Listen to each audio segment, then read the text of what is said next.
was hoping for. But never mind. Really? We got it better. Well, yeah, whatever, Martin. He's a pretty.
Welcome back, Mighty Vandals, to Tubs of the Club, your University of Idaho affiliate on the Big Sky Podcast Network.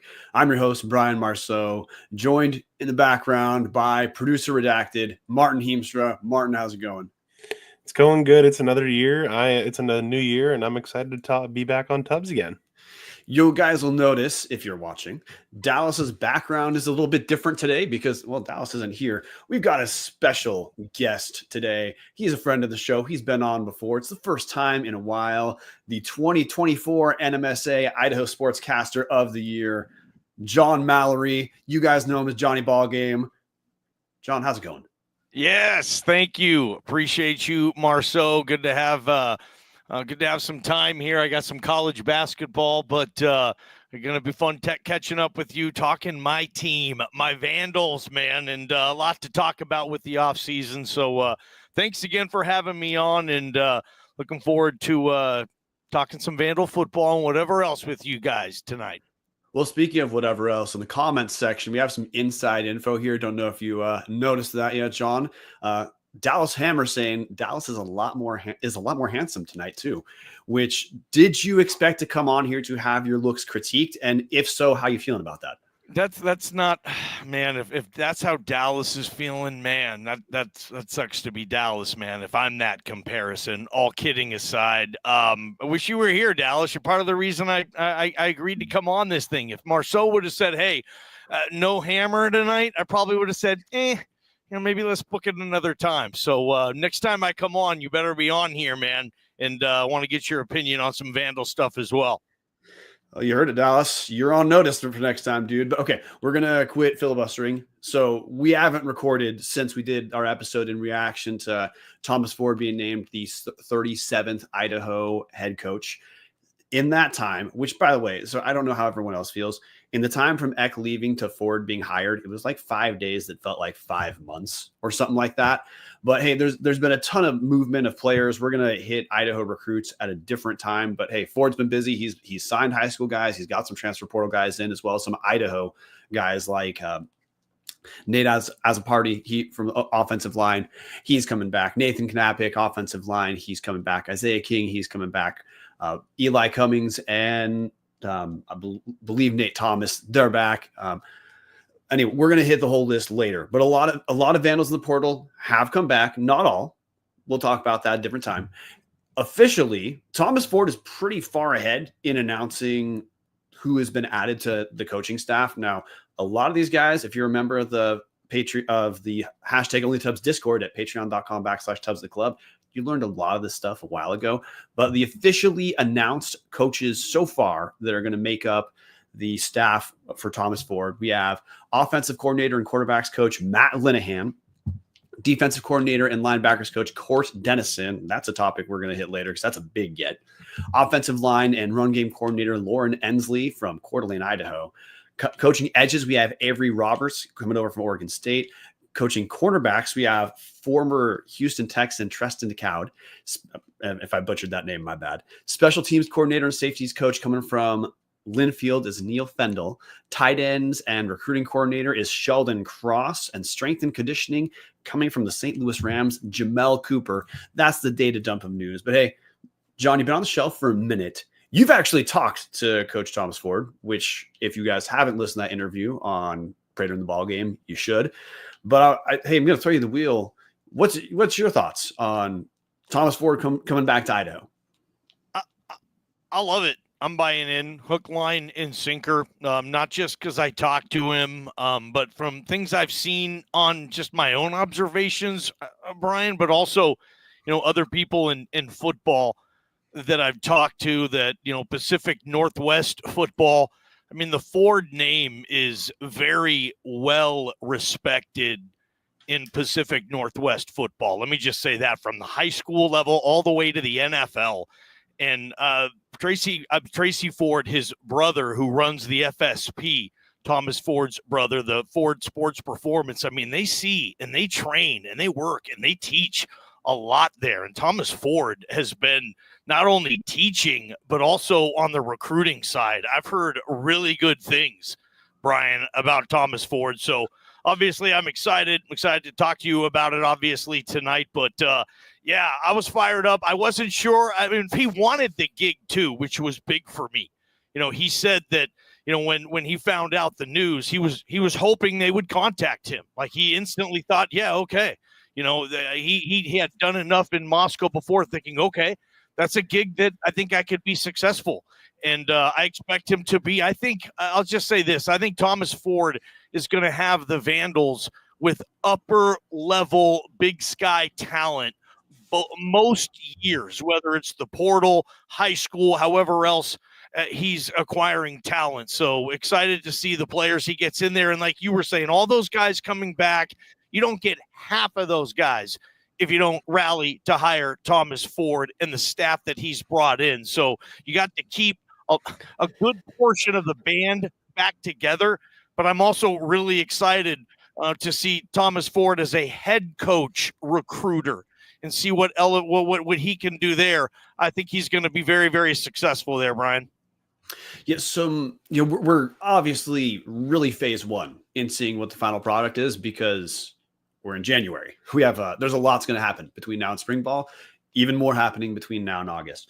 But from various media appearances, including on your show, including on Skyline Sports with friend of the show, Colter Nuanez, and of course, Thomas Ford's press conference, there's a couple bullet points he hit that I think are potentially telling of what Thomas Ford wants University of Idaho football to be in this time round. Now, the first thing that I actually love that he hit is, I know just from chatting with Vandals, because, hey, Jason Eck left to New Mexico and some players left with him, some people are touchy about that. And I just got to say, you got to get over that. Like, that's just the name of the game when coaches leave. That it just happens. That's how it works. Thomas Ford said a lot of nice stuff about Jason Eck in his press conference, and rightly so. These last 3 years of Idaho football have been my best 3 years of Idaho football since I became a Vandal in 05. Me too, So, man. Me too. What he hit home really hard were two things. One, in his mind, this is not a rebuild. Obviously, there's going to be new guys coming in. Obviously, some things are going to be different. But to him, this is not a rebuild. This is, in some ways, a continuation, or let's say an evolution of what was going on during the Eck era. And there's a lot that he wants to maintain, but also there's some things he's going to change. So my very first question for you here is, you hear Thomas Ford, when Eck came, he talked about the sleeping giant because Idaho had been, essentially garbage for most of the last however long you want to go back, with intermittent gaps of, having a fun year that was never sustained. So certainly when it joined the Big Sky, it had not gotten any foot traffic there. And yeah, I'm with you. So Eck comes here. He talks about awakening the sleeping giant. Thomas Ford comes here. He's not talking about a rebuild. He's not talking about awakening anything. He's essentially saying Idaho's been awakened, and what happens is we got to sustain what's working here, and we need to take our next step. You hear that as, hey, you're in Boise. You're still obviously a Vandal. What's your reaction to hearing that as the paradigm, a different paradigm than Eck had, but your thoughts? Yeah, and that's good. You don't want whoever to come in to just be or try to attempt to be Jason Eck. These two guys, in my observation, are a lot different. Jason Eck is more laid back. Thomas Ford is intense from how I've seen, and it's a good intensity. Like I went to a practice a couple years back when Thomas Ford was at the staff, and Eck just kind of let us walk around almost like I was a scout or something. And Thomas Ford stood out to me more than any coach at that practice. And I'm not just saying that because he got the practice thinking, oh, that Thomas Ford guy, that guy's a good coach. I'm glad Jason Eck has him on his staff. He ran the practice. Eck just kind of, as a head coach, kind of empowers his assistants to do the coaching and just kind of observes that way and coaches here and there. But Thomas Ford was kind of leading everything with the offense. And that practice, Brian, it had energy, it had effort, it had discipline. And I was thinking, okay, it was intense. And if he's going to coach like that, like I'm thinking, okay, if that guy can coach my program. He's been a head coach before. I know at a smaller level, but head coaching is head coaching. Running practices are running practices. I'm not sure what his plan is to run a practice more so as a head coach, but he knows football, and the players respected him. And I think that's going to be the case with this program moving forward. And that excites me too, that he's going to recruit quality kids in there. They're going to bust their tail and play good Vandal football. And they're going to play with just what I said in practice: energy, effort, and discipline. You have to play with all three of those. And I think Thomas Ford's going to come in there and instill that. And I like the staff. I'll mention again before we get into that, I like some of the hires. And every coach that I talked to called a few of my guys who I know have worked with Thomas Ford, like Jason Eck, obviously. And everybody says, oh, recruiting. The guy follows the high school scene in the Northwest as good as anybody. He can recruit. So if he's as good a coach like I saw him run that practice, and a recruiter like everybody tells me, I'd say this was a pretty darn good hire for the Idaho Vandals, and I'm excited about it and looking forward to the direction they're going to go in, Brian, because it looks like they can continue this thing. Like you said, not a rebuild, reboot, whatever you want to call it. Vandal fans, I'm one of them. I want to be upper level Big Sky next year. Jason Eck came in maybe with a little bit less, maybe a lot less, and went to the tournament year one. I think Thomas Ford comes in and would probably say the same thing. Eck said year one, we want to make the dance, and then if you can do that, maybe set yourself up like Coach Eck and his staff were able to do, where eventually you're getting a bye week and a home game in that thing.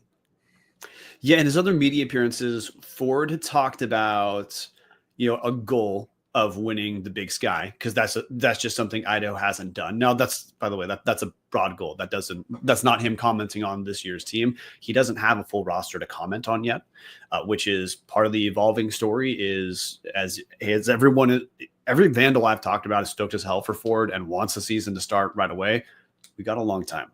And we got a lot we're going to ride through. Mostly Idaho's through the shitty part.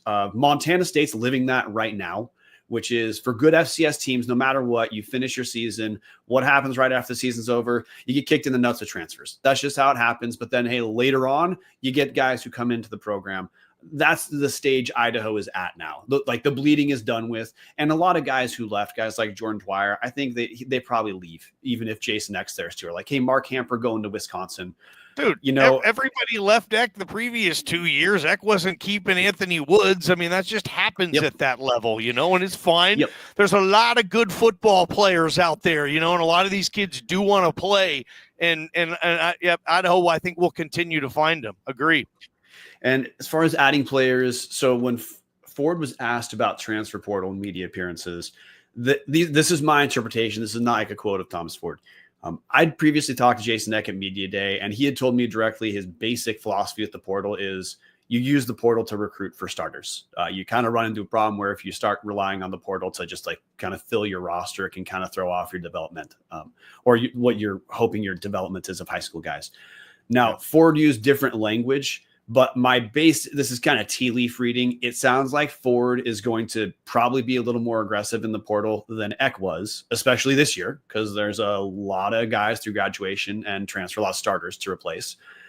But that doesn't mean he's articulating the portal as like a crutch by any means. He's talked about development as a big deal for the program, which you can understand that to mean, recruiting high school seniors is still going to be focal point of recruitment. Just probably think of what Idaho does in the portal as Eck plus a half, as far as like just what your portal focus is going to be. You talked about assistant coaches. And hey, just for listeners, we're going to talk about individual assistant coaches in like a longer form over the next handful of weeks. But we only have John here today. So you brought up assistant coaches. Take the wheel, man. With assistant coaches named, like what names were really catching to you, or what names are more like motivating for you to want the season to start today? Well, I mean, you got to start. I think we'll go with Matt Linehan. I know he's young, but all the dude has ever done is football, and I think this is a good spot for him. I think learning under Schleiss and Eck the previous couple years, it's a natural transition in coaching to go receiver coach to QB coach / OC. Obviously, he was a quarterback, a multi-year starter, knows the position really well. And, the Linehan family, obviously, as I said, in coaching, he's going to use resources there. I'm okay with Matt Linehan. And I don't think it's as much about the plays you call as it is the players you have, right? If you have good players, talented players, better players than your opponent on most cases, you're able to do a lot more stuff in terms of scheme. Heck, you can get as basic as you want and just overpower teams if you have that type of offense. So as far as like what type of plays is he going to call? Is he going to be creative? Like nobody likes the schemer more than me, the Sean McVay, the young hotshot whiz kid who's got all these good play calls. I love that. But as far as what type of offense Linehan's going to have in relation to what Eck's been doing, I bet there's a lot of similarities there. He'll bring his wrinkles in, and what I would hope Thomas Ford wants of his offense is to play to the strengths, do what Jason Eck was really good at. Find ways to scheme your best players with chances with the ball in space. That's why Idaho had so many damn splash plays over the last 3 years. Eck put the ball in his best players' hands, and he put him in space. JJ, Woods, everybody that he's had, obviously, Marceau. So I would imagine Thomas Ford has some of those philosophies too. So they're on the offense. Curious to see kind of where they're going to go. But I didn't have a problem with Linehan getting the job for whatever reason. Too young or whatever the case may be. And then the defensive coordinator, I was talking to you about that off the air kind of before that broke, kind of thinking this might be able to happen. And I read the background. I remember the name following the Huskies just as a Seattle sports fan, but didn't remember the player all that much. But certainly was on the fast track in coaching, got a little sidetracked, looking for a place to coordinate a defense and coach at a pretty high level. And Thomas Ford is giving Colt Dennison that chance as the new defensive coordinator. And I like it when my Big Sky team, when you're thinking, okay, we have a running back who could be starting in the Mountain West. We have a receiver who could be starting in the Big Ten. That's what you want at the Big Sky. You want the teams to come raid your talent. That means you're winning. So, I think Thomas Ford's going to be able to bring that in and kind of go in that direction defensively too. And they're going to be able to, I'm not sure philosophically what type of defense they're going to run as far as the fronts, but I trust the coordinator coming in there too. That's a question I'll flip to you, Brian Marceau. What are your thoughts on the OC and the DC? So the first thing I'm going to throw out, and this is for the students in the back of the room. At the FCS level, you are going to get some younger guys as coordinators. We already lived through that with Jason Eck. I mean, Rob Orch, when he came over as DC, he wasn't a DC at South Dakota. He was a special teams coordinator there before he came to Idaho. Like Schleissner, when he came over, he'd been an OC for a single year back in 2013, and then was like wide receivers coach or like pass game coordinator for the next like 8 years or something like that between North Dakota and South Dakota State. So Ford having a guy like Linehan, a first-time OC, that's not that different from when Schleissner was here.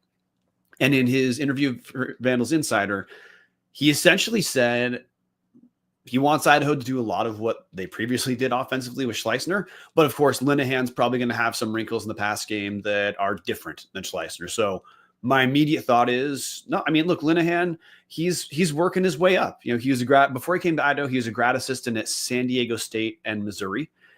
We know he was a good player, just based on how he played the quarterback position. Wants to be there, passionate about the program. It means something to him. Linehan checks a lot of boxes for me too. Now, if they go from one of the highest scoring teams in FCS, one of the most creative scoring teams in FCS, to the opposite of that, then you can bring me back on Tubbs and we'll say, okay, maybe we didn't get what we wanted to out of the offense. But right now, I'm willing to be excited about the offense and just trust Thomas Ford.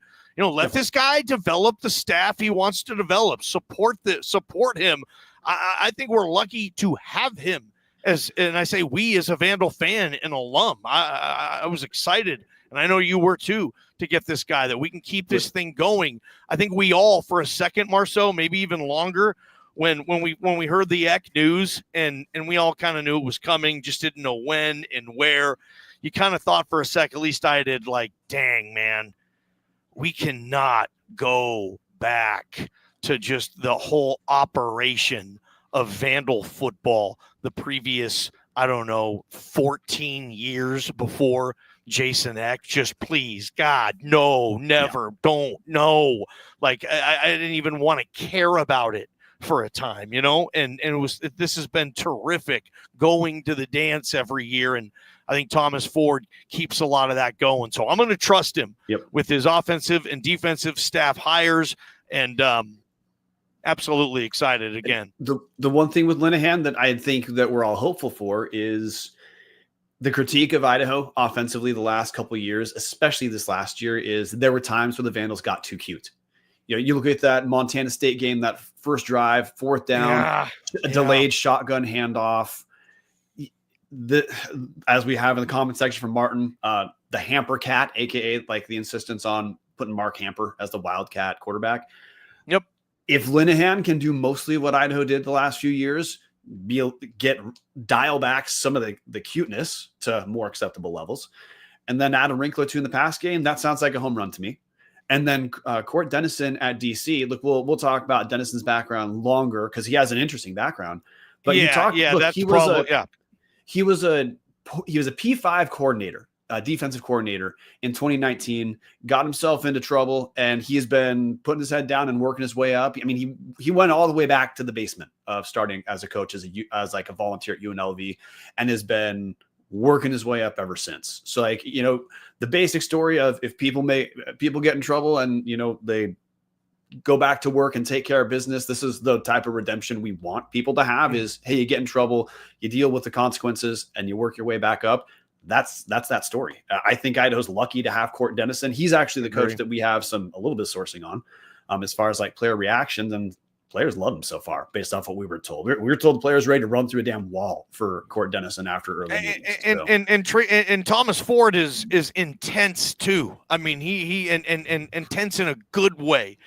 Gets guys wanting to play for him. I'm super impressed when I was able to see him up close. I mean, and he did a good enough job at Idaho where it got him to Corvallis. I mean, Oregon State, I know they're struggling a little now, but they're in the new Pac-12 in a couple years, and that's going to be significantly better than kind of where they're sitting now. Thomas Ford, I mean, he had a good gig there. For him to come back and want this and lead this program and keep a lot of the guys there says a lot. I mean, the Big Sky, I mean, all the programs, or a lot of programs, get rated there, Brian, and it's no different for Idaho. And you just kind of I think Jason Eck said once, he said, in college football at the FCS level, it's not as much program building anymore.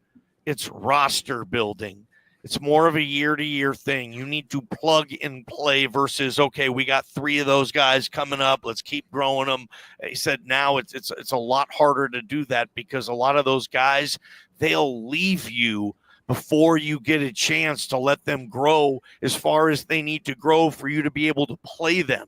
They'll lose their trust in you after a year, 2 years, and then they go do that somewhere else. So it's a double-edged sword there. So, yeah, you need the portal. Thomas Ford's going to do a really good job in the portal, as in finding the right portal guys for the program he wants to run.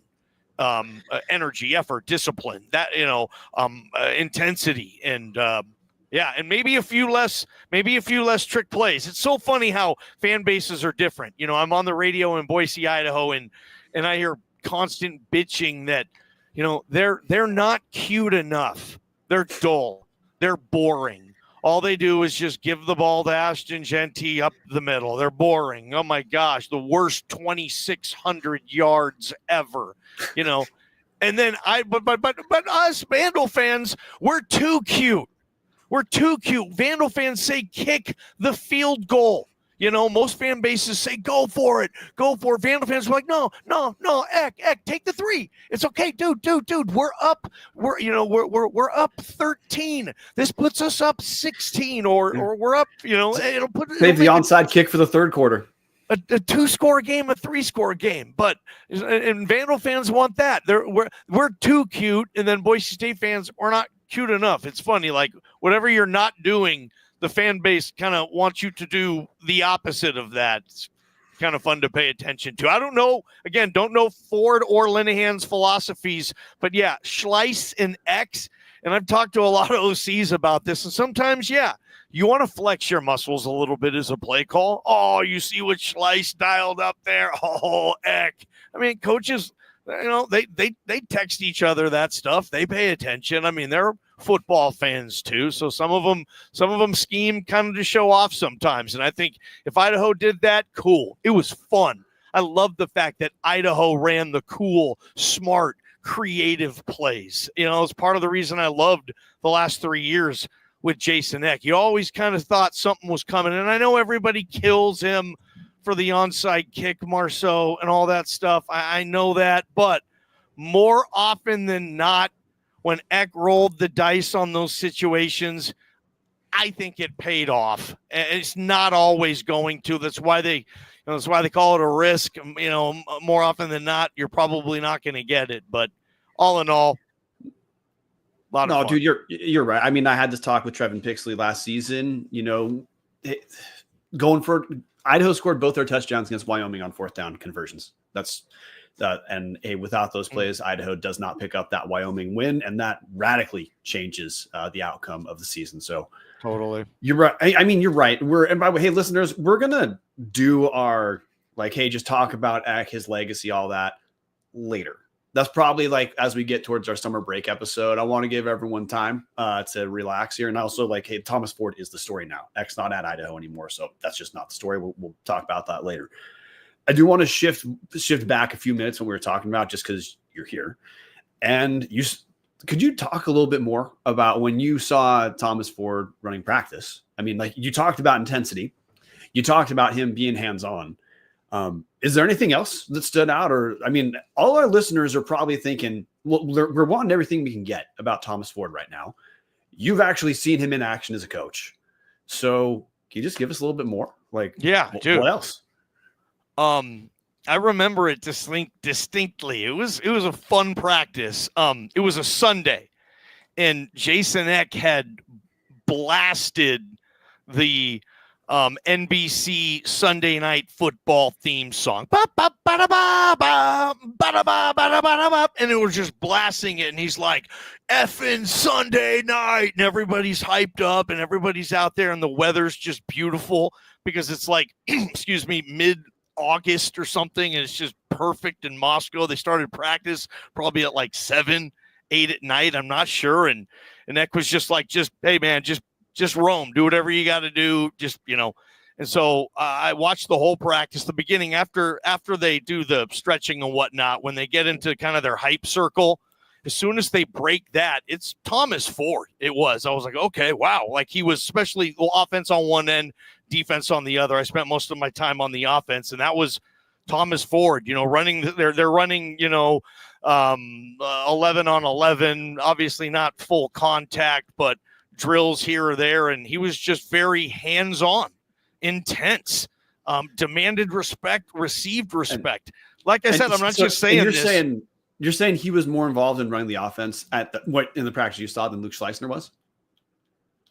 Yeah, for the drills. I mean, we're talking just kind of the main course of a practice. There's going to be periods. There'll be a clock. The clock ticks. You go to most practices I've been to kind of operate like that. And OC Schleiss, he was mainly just with the quarterbacks during indies. They do their things, and Schleiss is there, and Thomas Ford had the running backs and the special teams. He does the whole thing there. But when they were, say, running plays, Schleissler and Eck were there, and then Thomas Ford was kind of the one that was kind of hands-on, more with the linemen, the backs, just kind of roaming around, where I would say Eck and Schleissler were kind of stepping back, doing their thing. It wasn't like they weren't coaching. Eck's just like, again, he was one of those coaches that just empowers his assistants to coach and do their thing. I mean, Eck's pretty chill at practice. At least the one I went to. I'm sure he can cuss you out if he needs to, but Thomas Ford was the one that was vocal,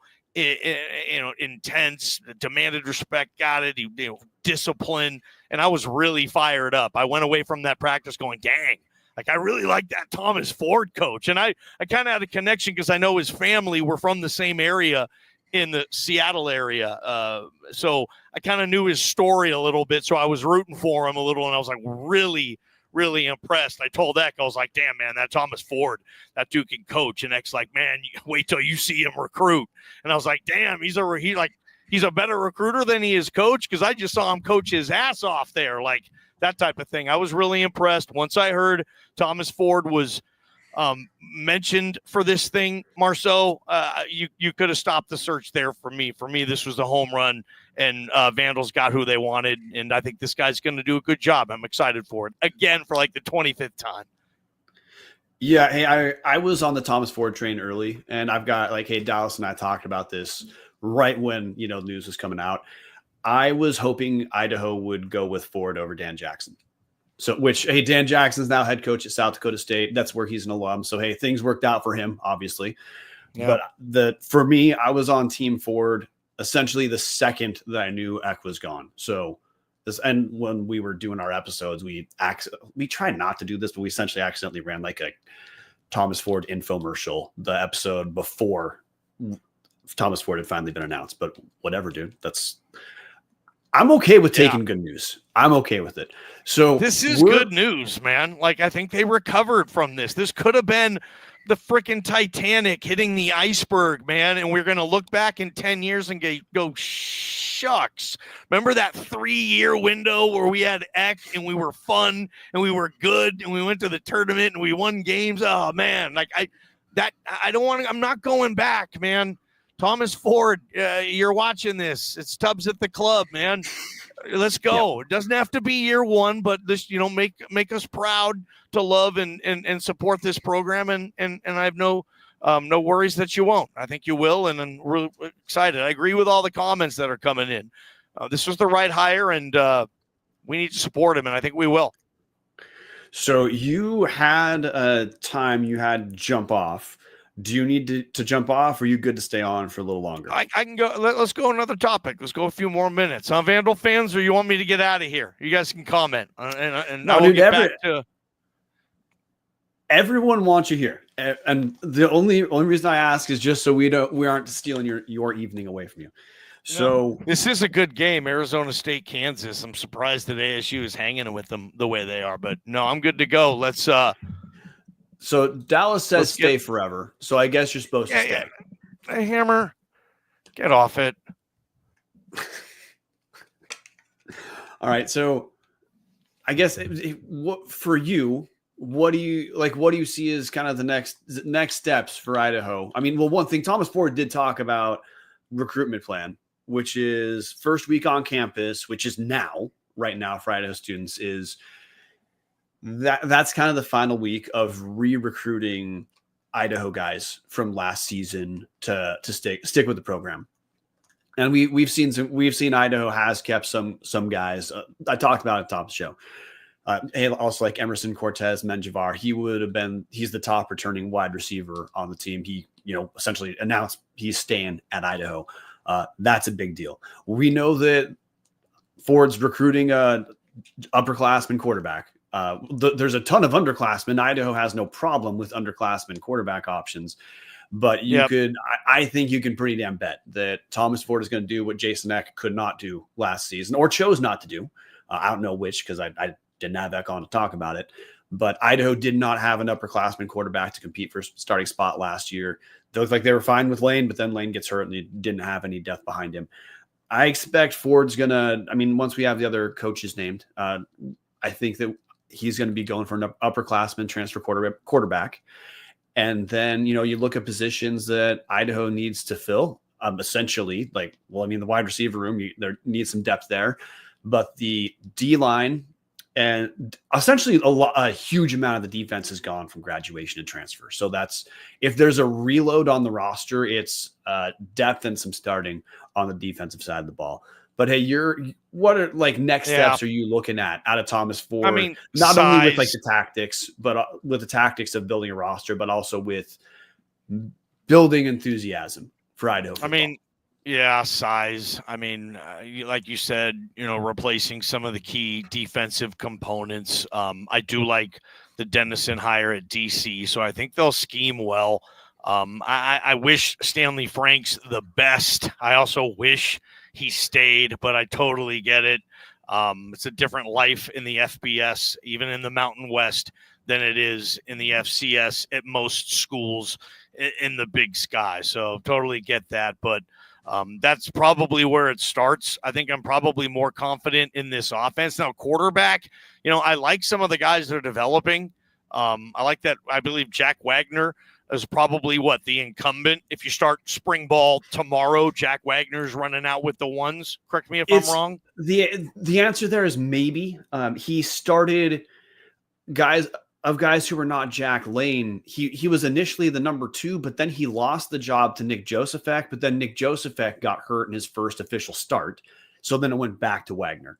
So that's why it's unclear. Josephack broke his collarbone in October against Montana State. He had clearly won the job from Wagner at that time. But then, of course, Wagner came back, and Wagner was better against the second half of the schedule. Of course, that was the easier half of the schedule too, so most people would have been, which is a long way of saying maybe. Okay. Yep.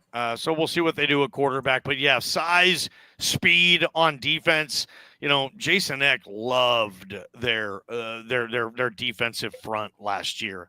Athletic, size. They were young too. I mean, they just raved. I thought he said it was the best defensive line he's had since he was at Idaho. And I don't know if there's any of those guys coming back.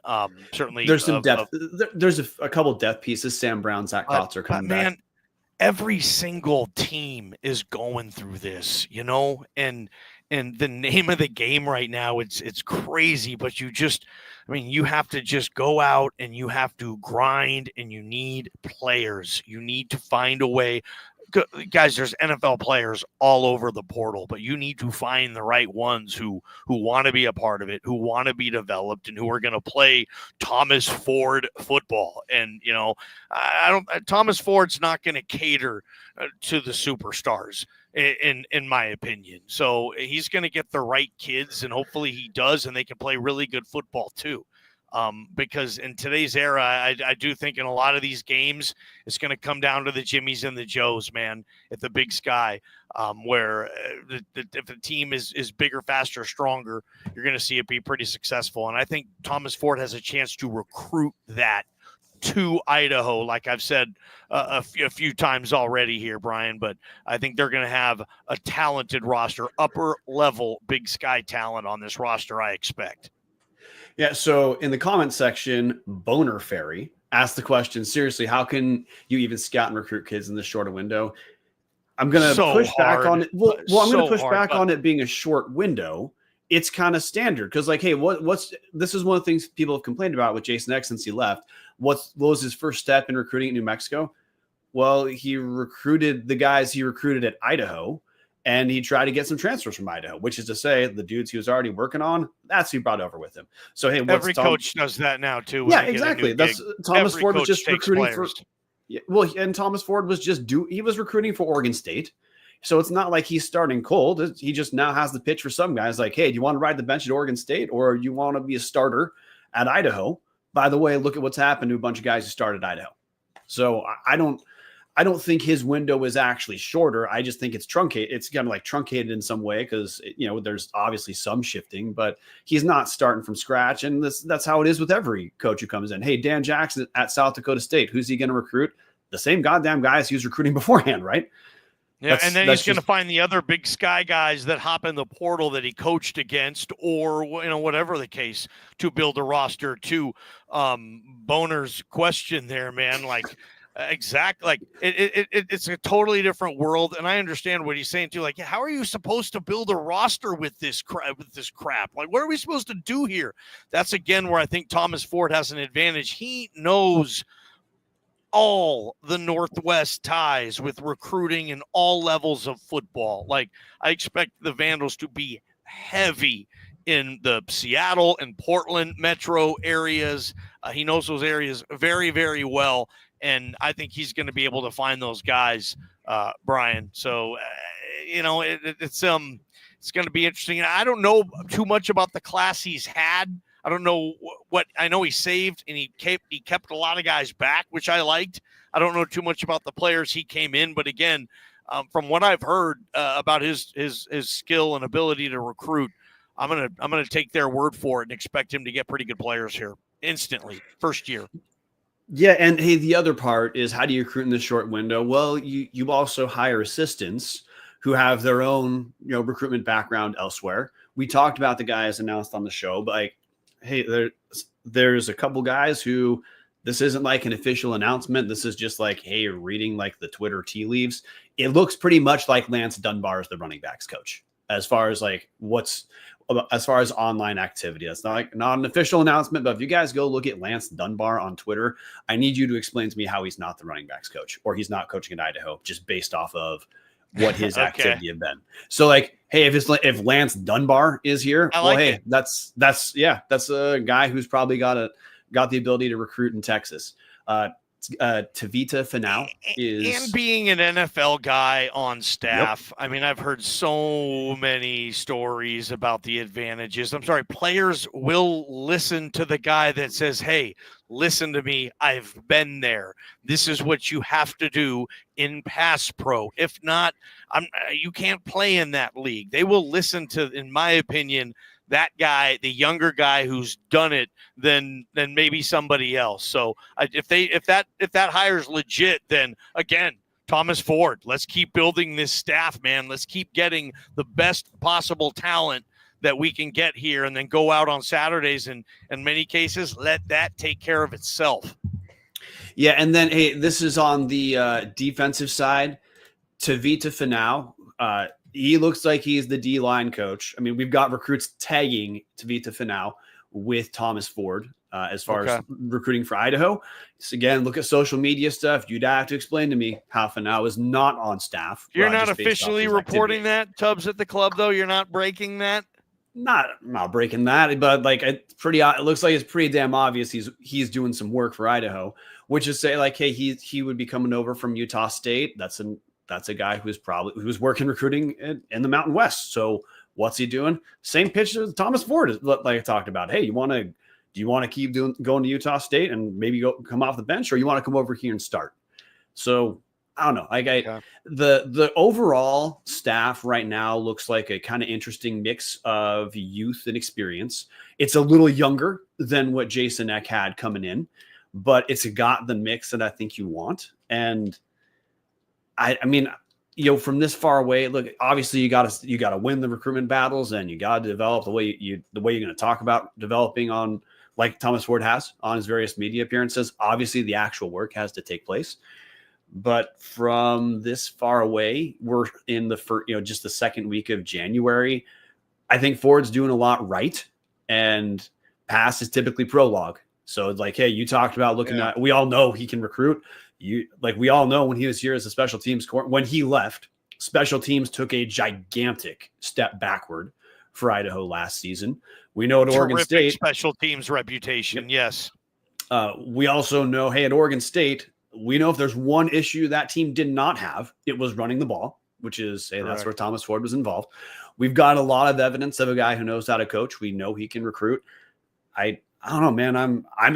I don't know what else he's supposed to do right at this point. Remember Thomas Ford with Anthony Woods came out of nowhere, and they just ran. I mean, a big misperception of the Eck-Schleiss offense was that it was so pass happy. Their best games, they were a running team, and they threw off the pass, and they did it exceptionally well. Multiple backs. And yeah, Thomas Ford should deserve a lot of credit. If you're a position coach and your position is flourishing, yeah, coaching is teaching, and that's a huge part of this thing. And another reason why Vandal fans hopefully are going to pack the Kibbe Dome. Well, how was attendance this year? I wish I would have got to a game, wasn't able to, but all in all, if Tubbs at the Club is going to give its official letter grade, all in all, in Kibbe Dome attendance for 2024 football, you would grade it? I'd give it a B. It held steady. Like the raw numbers held steady with 2022. That was also with no Montana schools coming to the Dome, which those games do pump the attendance up. The downside was just the playoff. The playoff attendance was not what it should have been. Now the intensity of fan at the playoff game 2 to 3 times higher than intensity of fan at virtually every other game. I thought the Dome was louder at the playoff game with, just under 8,000 people there than it was against Eastern Washington at essentially a sellout. So like a quality of fan does matter, but I'd overall say it's a B. Next season, Idaho's got 6 home games before the playoffs. So like Taylor Cash is saying in the comments section, 6 games this year, ball game, get there. So you got 6 chances. That's before we talk. 100%.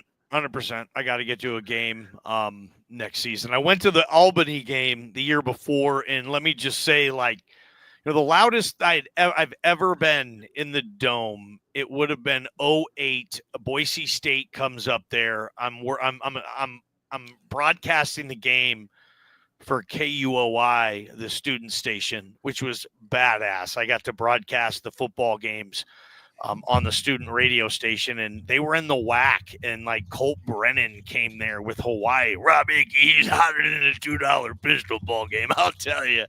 And but that Boise State team that came in, it was Kellen. Ian Johnson was a senior. I mean, they were like rock stars running into the Kibbe Dome. And Daniel Hardy, if any of you guys remember it that were there, the tight end, he was a 7th round draft pick from the Tampa Bay Buccaneers, and name drop, a good buddy of mine. when we were in college together, scored on the very first play of the game. Does anybody remember that? Enderly to Hardy, Idaho 7, Boise State nothing. And it was so stinking loud in that dome, like deafening, like dead air, like white noise, like what I heard during the Beast Quake when I saw that live in Seattle. It was crazy and such a great atmosphere. The only thing that ever compared to that for me was the Albany playoff game 2 years ago. It was the first home playoff game. It was just packed. You guys remember that? And it was a close game, and it got super loud. When you can heat the dome up like that, my gosh, it is such a beautiful example of college football, and everybody's rocking in the sound. And I wonder if anybody watching was at that game too, but that's where it can be, Marceau, because it's been there and we've seen it. And we'll see if we ever do see that type of energy in the dome again. I hope if we do, I'm there for sure. Oh yeah, dude. So we're closing in on our last 10 minutes. So first, Martin, we have to talk about Hughes River Expedition, which, look, hey, Hughes River, they've been a long time show sponsor. If you're looking for a great all-inclusive week-long vacation, don't look past your backyard. Hughes River Expeditions has been Vandal owned and operated since 1976 and are ready to take you on the vacation of a lifetime. Enjoy a multi-day trip down the Middle Fork of the Salmon, the main Salmon River of no return, the Salmon River Canyons, and the Selway. Check out special trips like the one to see the Perseid meteor shower, camp on pristine beaches, run amazing whitewater, hike scenic trails, spot wildlife, soak in beautiful natural hot springs, and fish some of the most remote stretches of river in the country.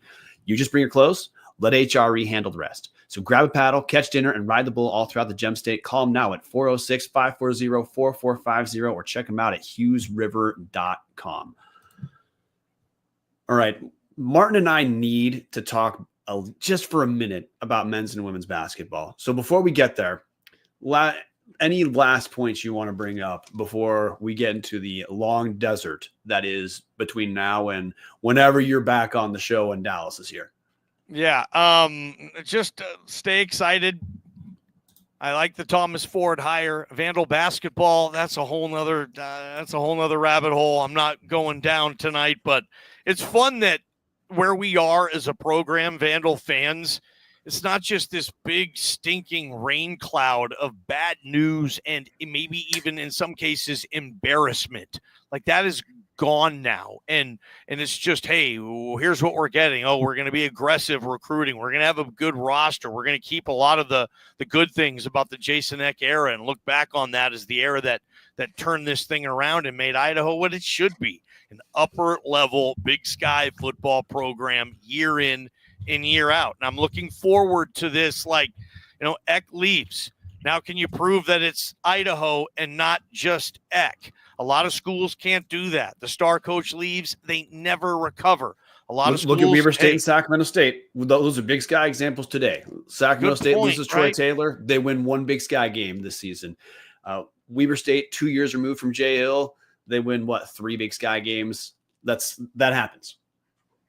Absolutely. So, but yeah, Vandal football's in a good place. It's good to be a Vandal fan. I'll leave you with that. And I always appreciate being on Tubbs and Tubbs at the Club. You guys are the best, man. The best pod, certainly for Vandals, is Tubbs at the Club. You got my, as Fred McGriff said, you have my full endorsement. The great. I don't know how many people got that. Thanks, man. So I remember watching Fred McGriff, Atlanta Braves. I remember as a kid, man, the Braves, making the playoffs every single year. They get like one World Series out of it. Tom Amansky, the back-to-back AAU baseball championships, those commercials that lived forever. But hey, V's up. Appreciate you guys, man. Well, yeah. All right. Thanks for coming on. All right, Martin, we gotta pull you in. So you've been on the shelf for a while. You and I both have to briefly talk about men's and women's basketball. Here's the baseline template moving forward, guys, because people are asking in the comment section. Every week, if there's football news, we'll talk about the news, but also there's coaches we want to highlight to give people backgrounds, because I just think it's more fun to follow the team when you know who the guys are. So we will talk more in depth about individual coaches on future episodes, but then we'll also be talking men's and women's basketball because both those teams are worth following. There's interesting stuff going on in both directions. But Martin, are you ready to give a quick rundown of Arthur Moira year one? The women's team's doing fine, more than fine. Martin, you're on mute. I muted myself. Yep, I called myself out. Yep, it's been fun. It's not like the kind of like I said, my little basketball show about a month or two ago now. Time flies in this past month, as it seems. They've been a lot of fun to watch this year. It's a lot more. It's not the slow pace, like try and waste all 30 seconds of the shot clock with the Carrie Amy offense. That's not a dig on her at all. It's a complete 180. They still have those cold stretches that we've had before where like they can play two good quarters, I should say, but can't put the full game together. The Montana game's a good example of that, where Hope Hassman shot, I think it was James, you can correct me if I'm wrong. James, Hope shot missed 7 in a row, and somehow they still kept it to 10-10 in the first quarter. But yeah, they're the number 3 offense in the Big Sky. I don't want to pull up the stats now because it'd load perfectly by the time we have to end the show. But the team's better than last year, I'd say. A lot more like 9-10 players playing this year as opposed to like 6-7 last year. Yeah, they're sitting at 9-4 on the season, 1-1 in Big Sky play, coming off a loss at Montana State, narrow 3-point loss, 59-56, and then a 13-point win, 63-50 over Montana. The last time they won in Montana was, I want to say 2018, and that was like Taylor Pierce, Michaela Friends years. So it has been quite a while. Yeah, this week, men's and women's team, they're each week they play the same teams. So it's Sacramento State and then top 5 Portland State, Sacramento State Thursday. Women are in Moscow, men are at Sacramento where the Kings play. That's going to be hysterical to watch on the ESPN Plus. And then top 5 Portland State after Sacramento State. So I guess Martin, just real quick, so then we can talk about the men's team for a second too. Is there any one or two things that stand out to you about what you've seen out of year one for Arthur Moira? If they have an open shot, they will take it. It is not just that is the best way I can describe it, is if they have an open shot, or if they have somebody that's open, that's driving to the hoop, they will just try and go for that easy layup. It is not try and chew the clock and just waste time and play good defense. Yeah, Hope Hassman's leading scorer, 13 points a game. But also we got Olivia Nelson and Rosie Schweitzer each averaging 10. So it's relatively balanced offensively. And honestly, the men's team is similar in a different way. The record's not the same on the men's side. They're under 500, 6-9 on the season, 4-9 versus D1 play. But I got to say, post UC San Diego, so that's to say the very close of non-conference play, and then these 2 games in conference play where Idaho's sitting 1-1 in conference play.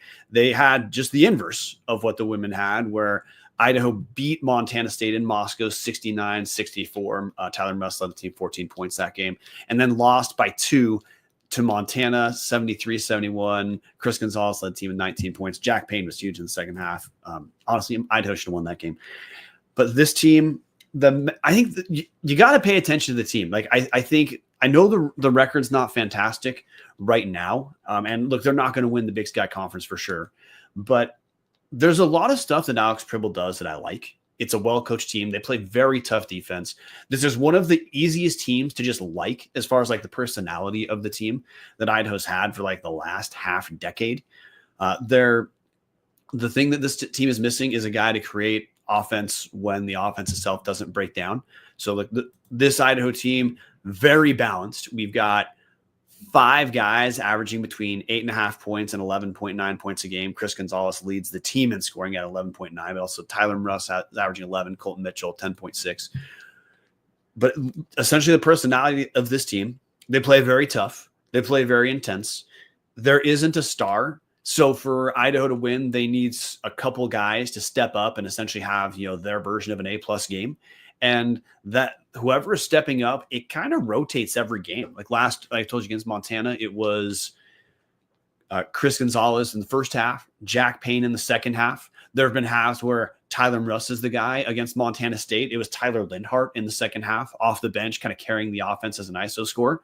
So that's who this team is. There is no, I don't think there's a first or even second team All Big Sky player on this Idaho team.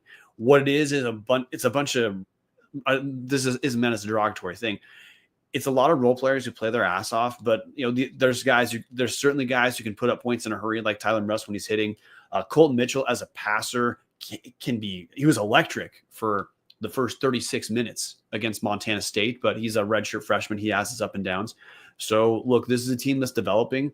We know that Alex Pribble can coach. We know the Alex Pribble's teams based off last year, they played better towards the end of the season than they do at the start. So I know the record didn't turn around like they did for football. Men's basketball is worth paying attention to.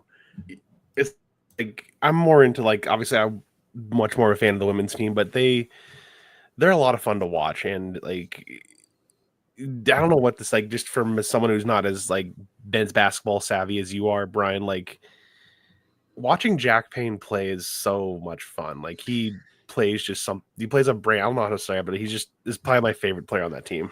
Except he shaved his mustache. I don't like that. Well, what he is he's a glue guy, as in he rebounds, he plays defense, he's getting more confident offensively. He certainly has a green light to shoot threes, but he's like last week, he had a few ISO possessions where he did just fine putting the ball on the floor, backing this guy down. But what you said about it being fun, that to me is kind of what men's and women's basketball is right now. It's not the same as football where like, hey, playoffs are bust. These teams are developing in different ways, but they're 100% worth tuning into. Like the story of men's basketball to me is one we're tracking, and the story of Arthur Moira taking over like he did for Carrie Amy, and the team is looking like they are right now. That's a story worth tracking too. So ongoing, we'll talk some basketball, we'll talk a little football each week, and that's how we'll ride through basketball season into spring ball. That being said, Martin, anything else you want to say? We're at an hour. We're closing in on time to call it a night. I got nothing. I just like kind of just to put it out there again. Come watch them and play next weekend. I know we're kind of thinking ahead a little bit, but next weekend doubleheader against Eastern in Moscow would be a good great opportunity to do that. So come watch. Like if you ever get a chance to come to Moscow for a weekend, watch either of the teams play. It's worth coming to watch. Worth the money.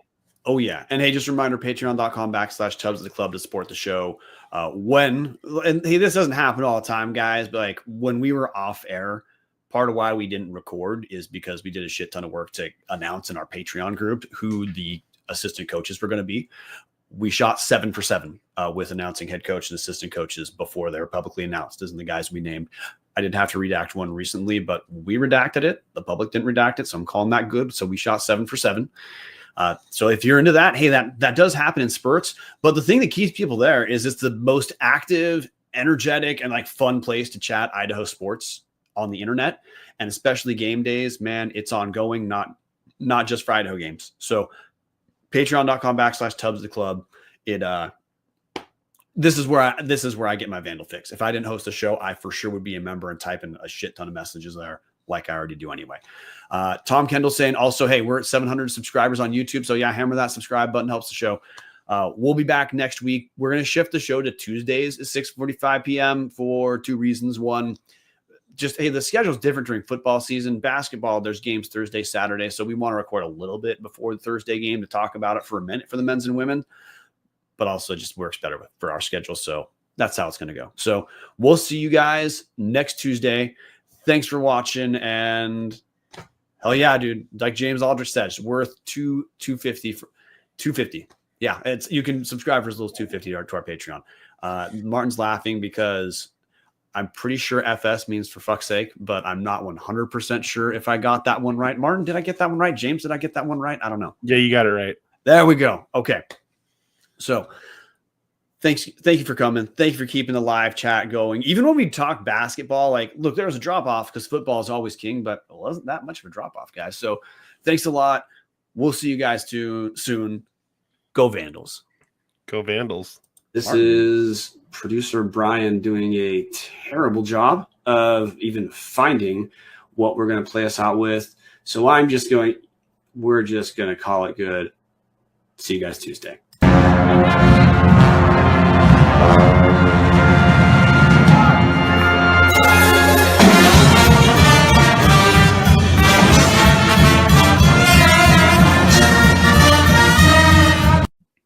Motherfucker. Oh, Vandals.